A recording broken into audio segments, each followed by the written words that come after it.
운동의 표현에 대해서 배우기에 앞서서 우리가 먼저 알아둬야 할 것은 운동의 상태입니다. 운동의 상태는 크게 두 가지로 구분이 되는데요. 정지한 상태. 두 번째는 이동을 하는 데 있어서 빠르기나 방향이 일정한 등속 직선 운동이 있습니다. 그래서 우리가 운동의 상태에 대해서 표현해 보십시오 하면 크게 두 가지로 표현하는 것 꼭 기억을 하셔야 합니다.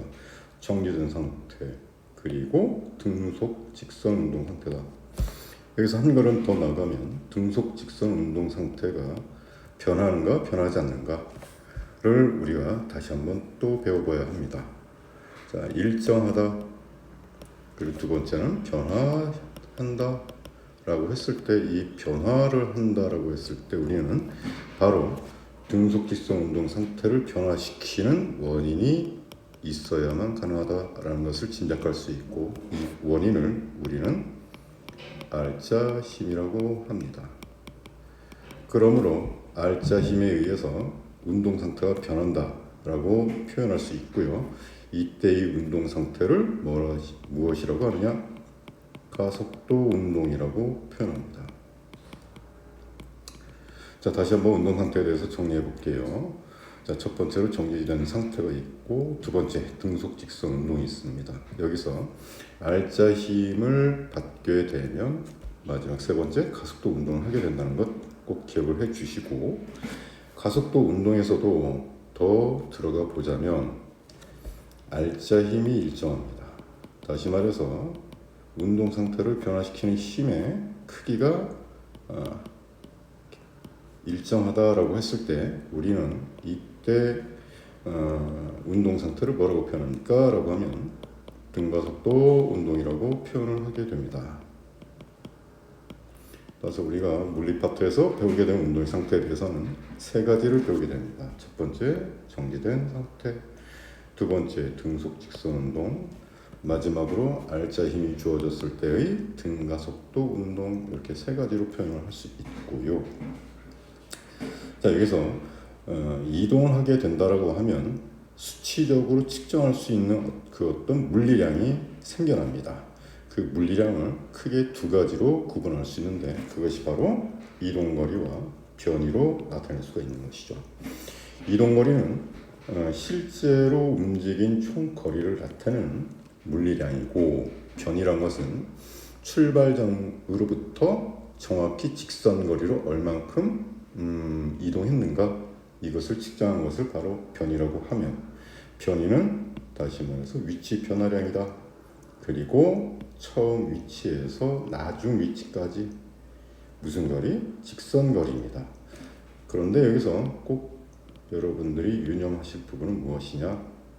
변이는 방향을 갖고 있습니다. 다시 말해서 마이너스, 즉 방향을 우리가 표현을 할 때 플러스 또는 마이너스로 표현을 하게 되는데, 순방향일 때는 플러스, 역방향일 땐 마이너스, 이렇게 표현을 하게 됩니다.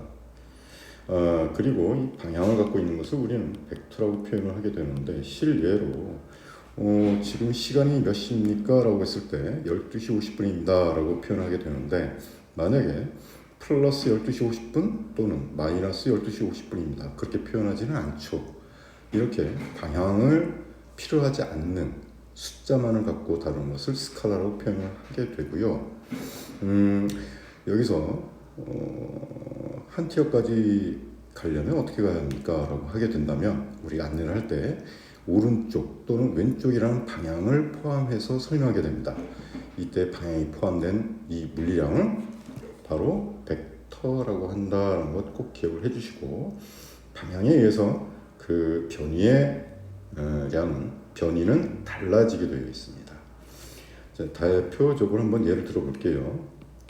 A라는 점에서 B라는 점까지 가고, 또 A라는 점에서 C까지 C라는 지점을 직선 이동하게 됩니다. 이때 A와 B의 이동 거리와 A와 C 이동 거리가 같다 라고 하게 된다면, A로부터 B까지의 직선 거리와 A로부터 C까지의 직선 거리는 서로 같지만 방향이 다릅니다.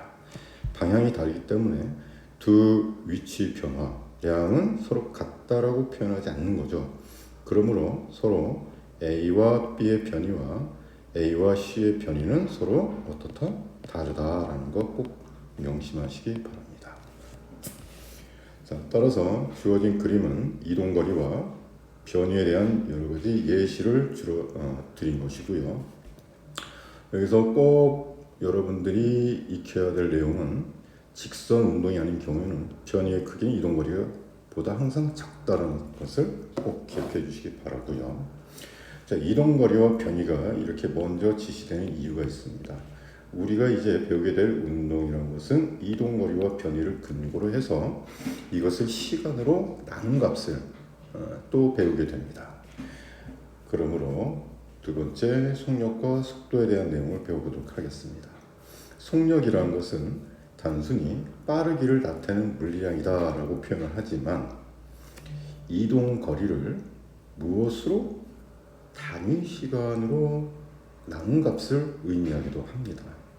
따라서 여기서 꼭 기억해야 될 부분은 뭐다? 단위 시간, 다시 말해서 1초 동안의 이동 거리다.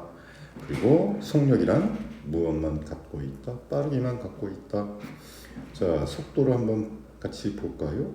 속도는요, 빠르게 나와 있는데 거기에 뭐가 추가되어 있다? 운동 방향이 추가가 되어 있다. 자, 이것은 변이와 연관이 있겠죠. 따라서 마찬가지로 단위 시간 1초 동안 무엇으로 나타낸다? 변이로 나타난다. 자, 우리가 이동을 하면서 수치적으로 측정할 수 있는 물리량 두 가지 배웠습니다. 이동거리와 변이에 대해서 배웠고, 이것을 단위 시간 동안으로 나눈 값에 대한 물리량을 다시 또 배우게 되는데 그것이 바로 속력과 속도였다라는 걸 기억해 주시고, 자, 이것은 수학적으로 우리가 계산이 가능한 어떤 수식이기 때문에 꼭 익혀두어야 하고, 단위는 미터 퍼 세크다. 그렇다면 여기서 이동거리에 대한 단위는 미터구나. 그 다음 시간에 대한 단위는 초세크구나 라는 것 꼭 기억해 주시기 바랍니다. 자, 그리고 그 다음에 중요한 내용이 무엇이냐라고 하면 간략하게 나와 있지만 평균 속도 매우 중요한 내용입니다.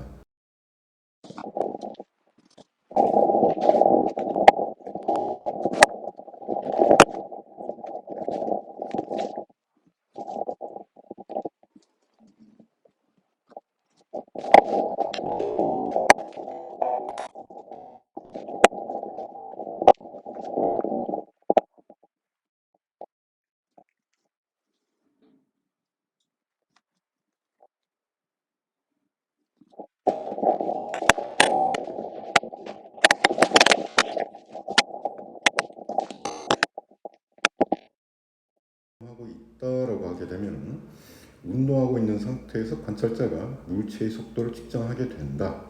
이것은 또 다른 물리량에 해당이 됩니다. 상대적으로 달라지기 때문이죠. 따라서 이 속도를 우리가 뭐라고 표현합니까? 바로 상대 속도다라고 표현을 하고, 속도이기 때문에 꼭 방향을 고려해야 한다는 것 명심해 주시기 바랍니다. 자, 그러면 우리가 상대 속도를 다룰 때 어떻게 씁니까? 라고 하면 V, A, B 이렇게 쓰고요. 여기에 나와 있는 A가 바로 관찰자입니다. 그리고 B가 바로 물체가 되겠죠. 그러면 상대 속도는요? 라고 하면 물체의 속도에서 항상 관찰자의 속도를 뺀다라는 것 명심해 주시고, 방향이 다르기 때문에 상대 속도는 항상 플러스 값을 갖거나 혹은 마이너스 값을 갖게 된다는 것 꼭 기억을 해 주셔야 합니다. 자, 간단한 예로 살펴보도록 하겠습니다. A와 B가 서로 같은 방향으로 움직이고 있네요. A에 대해서 B가 같은 방향으로 움직이기 때문에 이때의 상대 속도는 항상 플러스 값을 갖는다 라고 볼 수 있고요. 그리고 속도의 값은 어떻게 측정하게 됩니까? 라고 했을 때 항상 물체의 속력에서 관찰자의 속력을 어떻게 한다? 뺀다. 그러므로 80에서 60을 빼면 얼마가 나오죠? 20이 나오겠죠. 단위는 킬로미터 퍼 아워로 되어 있으니까 A가 바라본 B의 상대 속도는 바로 20km per hour다. 순방향, 서로 같은 방향일 땐 플러스라는 기호를 사용하지 않습니다. 자, 이번에는 반대인 경우죠. A에 대하여 B의 운동 방향이 반대입니다. 그러므로 상대 속도는 마이너스를 갖게 되고요. 이때 또한 마찬가지로 구하는 방법은 어떻게 합니까? B 물체의 속력에서 관찰자 속력을 뭐 한다? 뺀다. 그러므로 80에서 60을 빼는데 이때 명심할 것 방향이 반대이기 때문에 80은 80 앞에 마이너스를 꼭 삽입을 해서 우리가 값을 구해야 합니다. 그러므로 마이너스 80에서 60을 빼면 마이너스 140이 되겠죠. 자, 그래서 답은 이렇게 구할 수 있는 겁니다. 자, 등속 직선 운동 나옵니다. 다시 한번 내용을 다시 한번 복기를 해볼게요. 자, 운동 상태는 뭐가 있습니까? 라고 표현하면 정지된 상태. 두 번째 등속 직선 운동. 자, 크게 두 가지로 놓습니다. 운동 상태에 대해서 논한다면 물체 운동 상태가 어떻습니까? 라고 하면 정지 또는 등속 직선 운동이다 라고 표현을 하고요. 그리고 여기서 한 걸음 더 나아가서 변해, 변한다, 변하지 않는다, 변한다 라고 하게 되면 무조건 뭐가 작용하고 있다? 알자 힘이 작용하고 있다. 그래서 변하면 무슨 운동이다? 가속도 운동이다. 그 중에서 일정하게 변하는 운동이 무엇이다? 라고 했을 때 등가속도 운동이다 라고 했습니다. 따라서 이제부터 우리가 배우게 되는 건 첫 번째 등속 직선 운동, 그리고 두 번째 등가속도 운동에 대해서 배워보도록 합니다. 자, 등속 직선 운동에 대해서 다시 한번 정리를 해볼게요. 속도가 일정 운동입니다. 이것은 다시 말해서 속력, 빠르기라고 했죠. 빠르기만 갖고 있는 게 속력입니다. 속력과 운동 방향이 모두 일정 운동이다. 자, 변하지 말아야 하죠. 자, 앞서서 변한다 라고 한다면 무엇을 받는다? 알자 힘. 그 변하지 않는다? 그러므로 알자 힘이 얼마가 되어야 합니다? 0이 되어야 한다가 됩니다. 자, 또한 이 등속 직선 운동을 나타내는 데 있어서 그래프로도 표현을 하게 됩니다. 그러므로 그 그래프를 내가 정확히 이해를 하고 있어야 얘가 지금 어떤 운동 상태가 어떠한지를 확인할 수 있는 거죠. 가장 대표적인 게 무엇이냐? 시간에 따른 속력에 대한 그래프. 두 번째는 시간에 따른 이동거리 그래프. 이렇게 두 가지가 주어지게 됩니다. 자, 속력이 일정하므로 그래프상에서 속력을 나타낸 그래프는 이렇게 무슨 상수함수 형태가 되는 거죠. 자, 그리고 주어진 그래프상에서 시간과 속력을 곱하면 바로 그래프상에서 넓이에 해당됩니다. 이 넓이는 무엇을 의미하는 겁니까? 라고 했을 때 이동거리가 되겠죠. 자, 다시 아까 속력이란 게 무엇이었다? 라고 하면 속력은 무엇이었다? 단위 시간 동안에 뭐였다? 이동거리였다.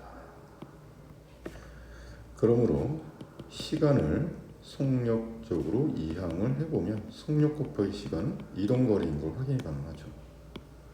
따라서 이 그래프상에서 넓이는 무엇을 의미한다? 이동거리를 의미한다. 자, 두 번째 시간과 이동거리가 주어졌네요. 그럼 시간분의 이동거리가 무엇이었다? 속력이었다. 그럼 그래프상에서 시간분의 이동거리는요 라고 표현하면 바로 기울기죠.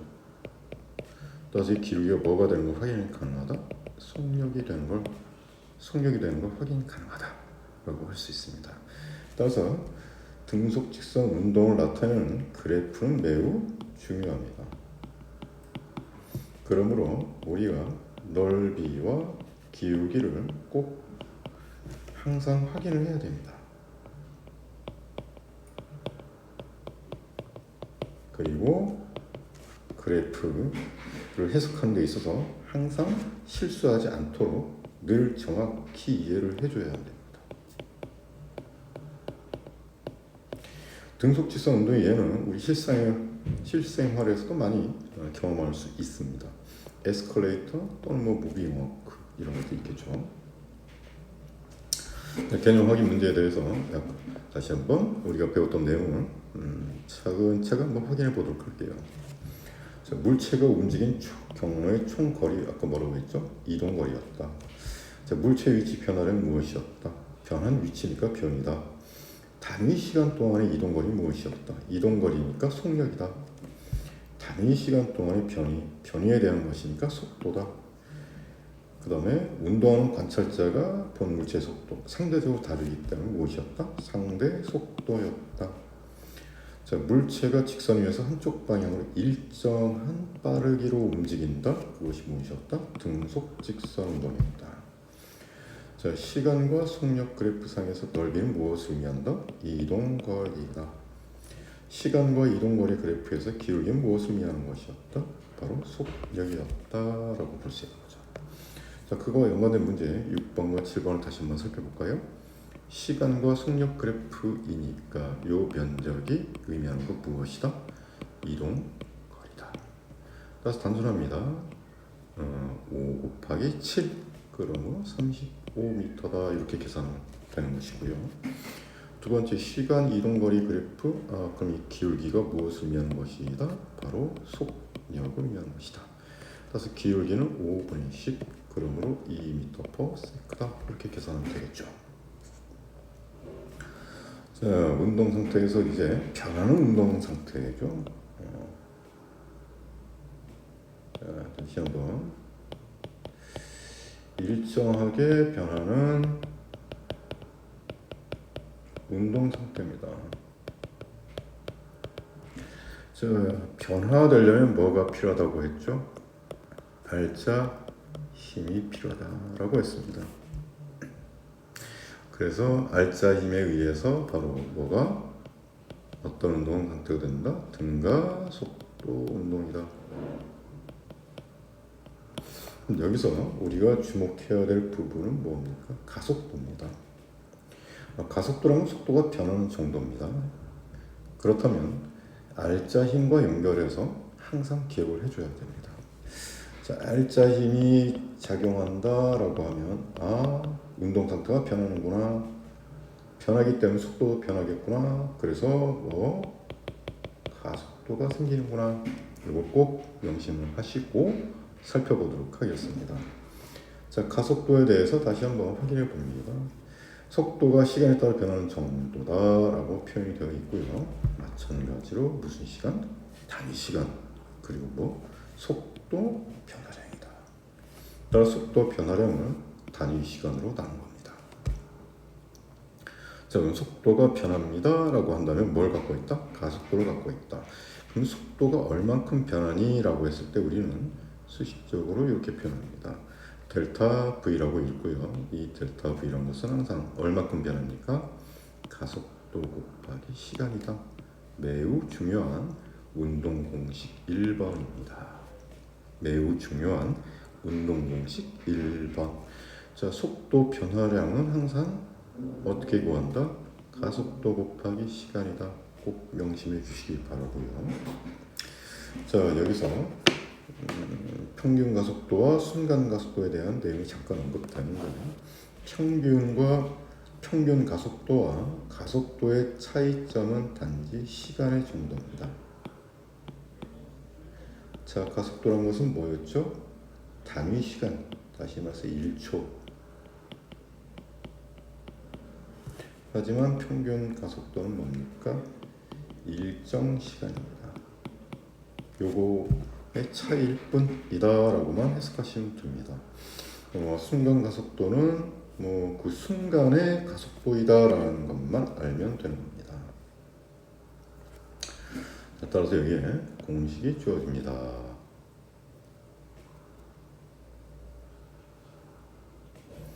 자, 등가속도 직선 운동 다시 한번 정리해 봅니다. 가속도 크기와 방향이 어떻다? 일정하다. 이것은 무엇을 의미한다고 했죠? 아까 알짜 힘이 일정하다라는 것을 의미하는 것이고, 자, 속도가 일정하게 증가해도 등가속도, 일정하게 감소해도 등가속도입니다. 여기서 약간 조금 뭐랄까요? 단어적으로 그냥 해석하는 친구들이 있어요.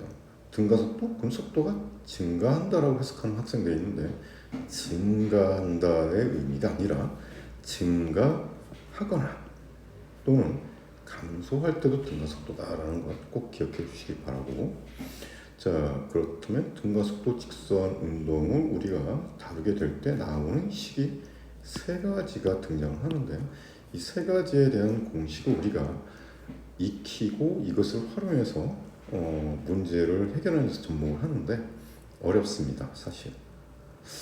특히 중요한 1번 공식이 뭐였죠? 속도 변화량은 뭐다? at다라고 아까 제가 언급을 해드렸습니다. 그렇다면 정말 많이 중요한 공식은 무엇입니까? 라고 하면 제 경험상 두 번째는 평균 속력입니다. 평균 속도라고 하는 거죠. 자, 평균 속도는 뭐였죠? 변이를 일정 시간으로 나눈 거죠. 그리고 평균 속도는 어떻게 된다? 라고 했을 때 2분의 처음 속도와 나중 속도를 더한 것을 2로 나눈다 라고 볼 수 있습니다. 이 그림에서 알 수 있겠죠. 얘가 매우 중요한 공식입니다. 그 다음에 세 번째 공식이 무엇입니까?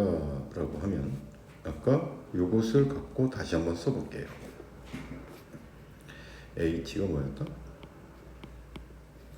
속도 변화량이었다. 이것을 다시 써보면 나중 속도에서 처음 속도를 뺀 것과 같다. 이렇게 표현할 수 있는 거죠.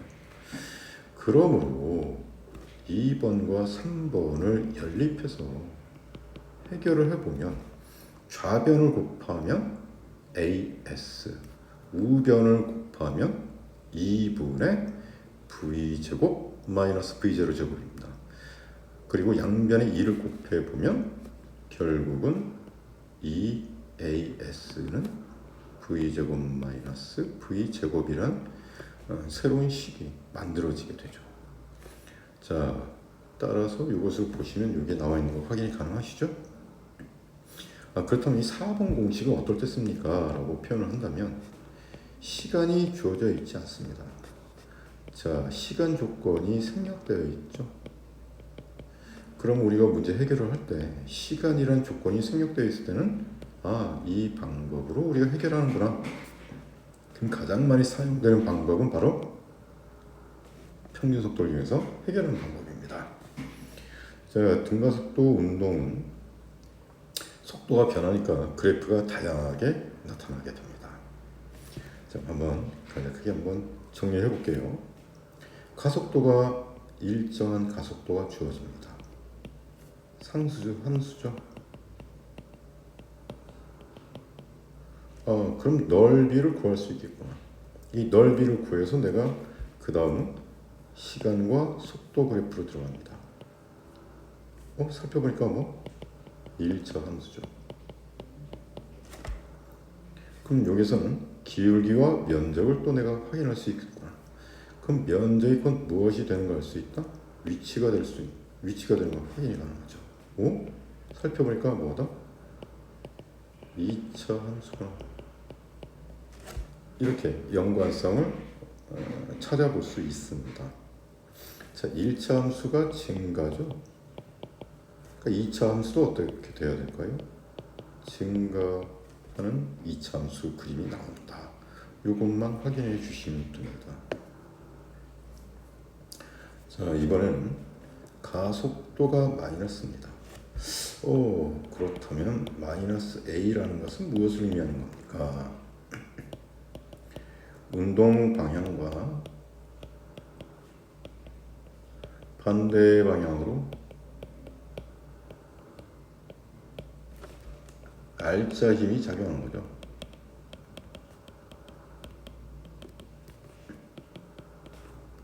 그러므로 반대 방향이기 때문에 마이너스란 부호를 얻게 되는 겁니다. 그래서 마이너스 a입니다라고 하면 우리가 뭐라고 표현합니까? 라고 하면 속력이 감소한다라고 표현하게 됩니다.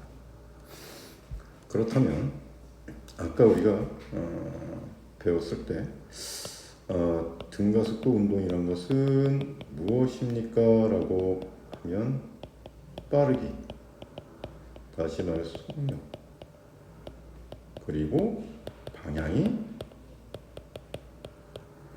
일정한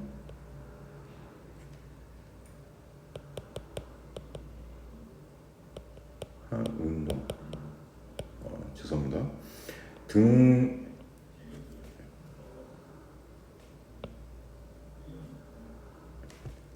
등속 직선 운동에서 등속 직선 운동이라는 것은 빠르기, 다시 말해 속력과 방향이 일정한 운동이다 라고 배웠고, 자 여기서 알짜 힘이 작용하면 가속도가 일정하기 때문에 뭐로 어떤 운동 상태가 된다? 등가속도 운동이 된다고 했습니다. 그렇다면 등가속도 운동은요 뭐가 변합니까? 라고 했을 때 다시 정리합니다. 빠르기만 변합니다. 그럼 방향은 변하나요? 아니요. 방향은 변하지 않습니다. 그런데 지금 이걸 다시 한번 언급한 이유는 여기죠. 한번 살펴볼까요? 속도가 3에서 3초가 되는 순간 0, 그리고 6초가 되는 순간 마이너스 3이 되는 걸 알 수 있습니다. 이것을 위치 그래프와 연계해서 살펴보면, 자 직선상이니까 자 3m만큼 앞으로 나아가다가 다시 반대로 돌아오는 거죠. 그럼 여기서 방향이 바뀌었네요. 방향이 바뀌었으니까 얘는 등가속도 아니겠네요 라고 해석할 수 있습니다.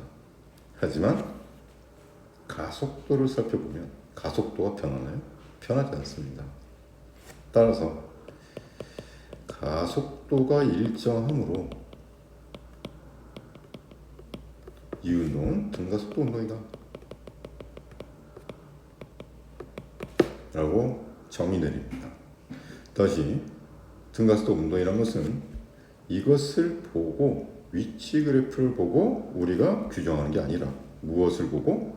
가속도를 보고 등가속도 운동이라고 표현하게 됩니다. 꼭 기억을 해주시기 바라요. 자, 등가속도 직선 운동을 우리가 학교에서도 많이 다루죠. 그리고 실험하는 데 있어서 가장 대표적인 것이 바로 이렇게 종이 테이프 타점 분석기입니다. 자, 요것을 놓고 문제가 만들어지게 되죠. 그건 가장 대표적인 케이스죠. 그러므로 등가속도 운동에 가장 충실한 기본 유형이 됩니다. 그리고 모의고사에서 끊임없이 꾸준히 계속 출제가 되곤 합니다. 물론 변형에서 나오겠죠. 변형에서 나오는데 이 운동을 우리가 실험적으로 확인할 때는 이렇게 표를 두고 여러 가지 물리량들을 다 기록을 해서 이것을 정리해서 해석을 합니다. 하지만 문제를 풀 때 이렇게 해석하는 방법으로 풀기에는 시간이 많이 걸립니다. 그러므로 이것을 한번 우리가 다뤄보도록 합니다. 그럼 어떻게 푸나요? 가 되겠죠.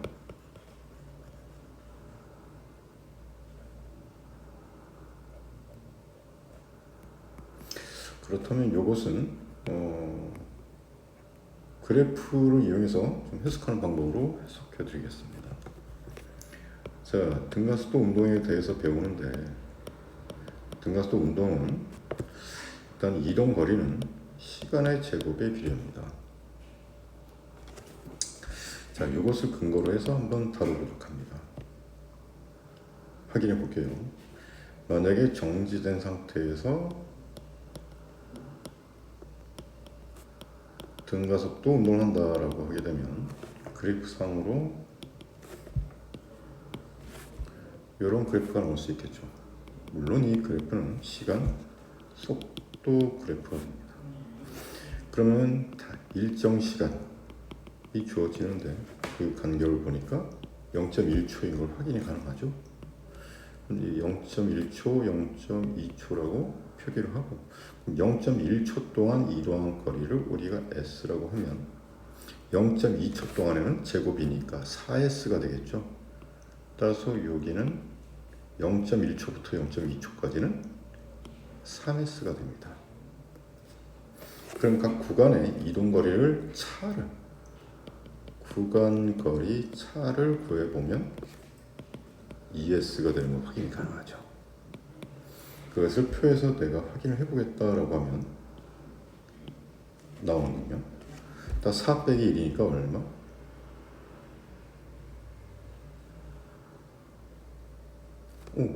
4? 그러면 얘가 3이 되는 걸 알 수 있고 얘는 1이 되는 걸 알 수 있는 거죠. 따라서 차는 2cm가 됩니다. 따라서 S는 1cm가 되는 것이죠. 자, 등가속도 운동에서 요 이동거리는 얼마입니까? 라고 표현하면 S는 정확히 표현해 주세요. 요것은 관계식이고 정확히 식으로 표현하면 2분의 1 AT 제곱이고 여기서 T는 0.1이죠. 따라서 이것은 얼마입니까? 2분의 1 A 0.1의 제곱이니까 얼마? 0.01이다. 따라서 A를 정리해보면 2m/s 제곱이 나온다라는 걸 확인이 가능하죠. 조금 어려움을 느낄 수 있지만 몇 번 연습을 하면 이 방법이 가장 빠르고 확실하다는 것을 여러분들이 터득할 수 있을 겁니다. 자, 이 경우에는요, 똑같은 그래프이지만 정지된 상태라는 것이 제시되어 있지 않습니다. 그렇다면 정지된 상태가 제시되어 있지 않다라고 하면 어떻게 하면 되나요? 이렇게 그려주면 되겠죠. 정지된 상태면 원점에서 시작하면 될 것이고 정지된 상태가 아니라면 임의의 점에서 출발하면 됩니다. 그럼 방법은요 똑같습니다. 0.1초, 0.2초 이렇게 표기하면 되겠죠. 자, 등가 속도인데 여기서 변하는 정도만 나누겠습니다 라고 하면 이렇게 구분할 수 있겠죠. 자, 그럼 얘가 아까 뭐였죠? S, 얘는 3S다. 그럼 구간 거리차가 얼마다? 2S가 되겠죠. 그럼 구간 거리차가 얼마다? 여기는 각 구간이 제시되어 있네. 2cm, 4cm. 얘도 마찬가지로 2cm가 되는구나. 확인이 가능하시죠? 자, 따라서 S는 1cm다. 그리고 이 S는 어떻게 구한다? 2분의 1 AT 제곱으로 구한다고 했죠. 자, 따라서 2분의 1 곱하기 A 그리고 시간감이 0.1의 제곱이니까 0.01. 자, 센티미터를 미터로 바꿔줍니다. 그럼 0.01미터가 되겠죠. 지우 1이 남고. 그러므로 이때도 A는 얼마다? 2m/s 제곱이다. 이렇게 표현이 가능합니다. 몇 번 더 하시면 이게 더 빠르고 정확하다는 걸 느낄 수 있을 것입니다. 직선운동은 물체 그래프 분석 및 그래프 전환. 운동 상태에 있어서 그래프의 표현은 매우 중요하고 그리고 늘 꼭 같이 따라 나오는 어떤 형태로 나오기 때문에 그래프 분석은 매우 중요하다고 볼 수 있습니다. 자, 그렇다면 먼저 그래프를 분석을 하실 때 가장 우선적으로 해야 될 건 시간에 따른 무슨 물리량이 있느냐, 이것이 가장 먼저 우선적으로 확인할 내용입니다. 위치네요. 자, 위치니까 내가 이 그래프를 통해서 알 수 있는 건 뭐냐? 기울기밖에 없습니다. 따라서 기울기를 한번 이렇게 살펴볼 수 있는 거죠. 자, 그러면 A부터 따져볼까요? A 구간을 살펴볼 때 이렇게 접선을 긋다 보면 접선의 기울기가 점점점 완만해지는 걸 알 수 있습니다. 이것을 통해 내가 알 수 있는 건 뭐니? 속력이 감소하는구나. 이렇게 확인이 가능한 것이고요. C 구간에서는요, 같은 방법으로 접선을 이렇게 그리다 보면 접선의 길이가 점점 더 급해지는 거 확인이 가능합니다. 이럴 때는 증가하는구나, 이렇게 확인이 가능한 것이죠. 자, 그럼 이 그래프를 통해서 속력이 얼마입니까? 그건 알 수가 없는 거예요. 왜? 위치 값이 나와 있지 않기 때문에 알 수가 없는 것이죠. 자, 제일 중요한 그래프는 바로 속도 시간 그래프입니다. 자, 주어진 시간 동안에 속도의 변화가 이렇게 주어져 있는데, 속도 그래프에서 내가 무엇을 할 수 있습니까? 라고 했을 때 면적 그리고 기울기다. 면적은 뭐였다? 이동거리였다. 기울기는 뭐다? 가속도다 라는 거 꼭 기억을 해주시고, 속도 그래프가 매우 중요하다는 거 꼭 인지를 해주시기 바랍니다. 자, 그럼 A 구간의 기울기 가속도가 되겠죠.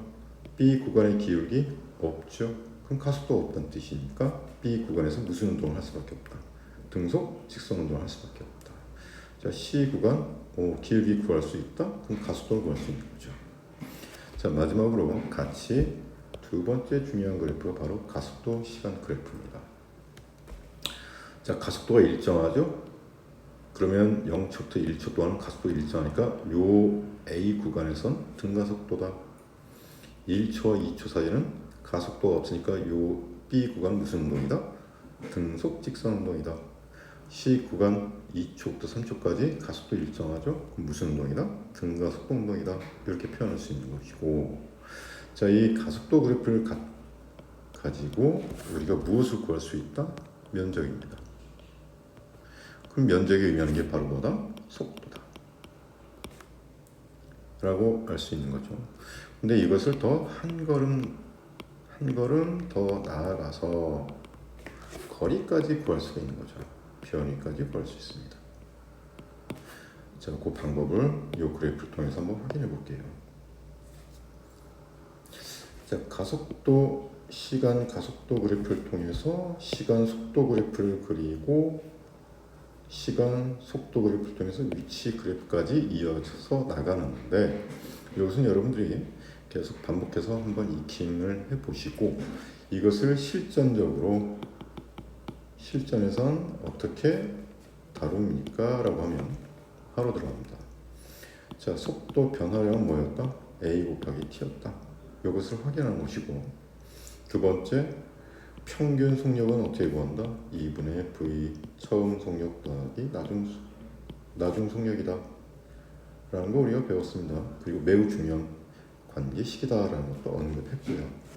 따라서 한번 확인합니다. 자, 2초가 된 순간 속도가 얼마다? 면적이죠. 따라서 2 곱하기 10은 20이다 이렇게 써주면 됩니다. 그럼 4초가 되는 순간 속력 얼마다? 등속 직선이니까 20이다. 그렇다면 8초가 되는 순간 얼마다? 라고 하면 면적 4 곱하기 10이니까 마이너스 40이죠. 마이너스 40이니까 20에서 마이너스 40이란 마이너스 20이 될 것이죠. 확인이 되셨죠? 자, 이게 1번.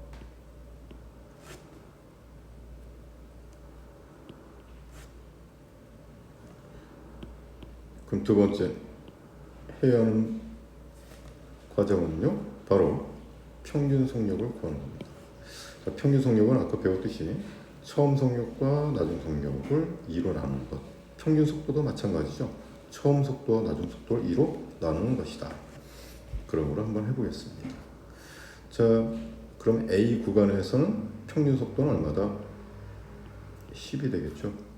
그럼 B 구간에서는 20이 될 것이고, 그럼 C 구간에서는 아까 하던 방법대로 C 구간도 한번 살펴볼까요? 0이죠. 그럼 C 구간은 10이 될 것이고, 그럼 D 구간은 마이너스 10이 될 것이다. 이렇게 확인이 가능한 거죠. 그럼 변위는 어떻게 구한다? 변위. 그럼 평균 속도 곱하기 시간이다. 따라서 10 곱하기 2는 20m. 자, 그 다음 B 구간은 20 곱하기 2니까 얼마? 40m. C 구간은 2 곱하기 10이니까 20m. D 구간은 마이너스 10 곱하기 2니까 마이너스 20m. 이렇게 표현할 수 있는 거죠. 자, 이것을 이용해서 우리가 바로 실전에서 사용되는 방법이다라는 걸 확인 가능하고, 그리고 이 내용에 대한 여러 가지 해석이 이렇게 제시가 됩니다. 그리고 찬찬히 확인해 보시면